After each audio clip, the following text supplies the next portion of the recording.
...20 yıldır bu işi yapıyorum ben. Adana'da sezon başladığı zaman bir yoğunluk oluşuyor. Güzel geçiyor. Yorucu, yorgun ama güzel geçiyor. Normalde 7. ayın 15'inde yavaş yavaş başlıyor. Ondan sonra 8. ayda tamamen sezonu başlamış oluyor. 9. ayda daha hızlı oluyor. 9. ayda dönüşler başlıyor, okul tatilleri falan. Yoğunluk tamamen başlamış oluyor. Bu hem daha temiz, daha hijyen ve daha kolay olmuş oluyor. Hem insanlar yorulmamış oluyor. Daha hijyen olmuş oluyor. Artık günümüz teknoloji devri.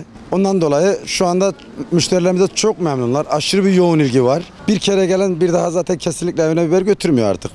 Kesinlikle adresi olmuş oluyoruz. Müşterilerimiz, misafirlerimiz önce biberi pazardan alıyorlar. Oradan zaten pazardan ücretsiz olarak taşımamız var bizim zaten. Burada geldikten sonra önce indiriliyor. Fişi kesiliyor. Sırasını belirliyoruz. Arkasından tekneye dökülüyor. Havzaya dökülüyor. Havzaya döküldükten sonra suyu veriliyor. Suyu verdikten sonra fırça yıkamasını yapmaya başlıyor. Ve ondan sonra 8 tane fiske üzerine de temiz su dökülerek bayanlarımızın önüne düşüyor. Orada da yaprağı ve yeşil saplarını temizliyorlar. Ondan sonra çekime giriyor. Çekime girdikten sonra da hijyen bir şekilde temiz bidonlarımıza katıyoruz. Kapaklarını vurup buradan evlerine gönderiyoruz. Uğurluyoruz. Piyasa genelinde bir artış var. Havalar çok sıcak gidiyor. İnsanlar ne kadar erken yaparsa o kadar mutlu olurlar. Kendini müsait gören herkesin bir an önce yapması lazım. Hem maddi açıdan hem de manevi açıdan kendileri için çok iyi olur.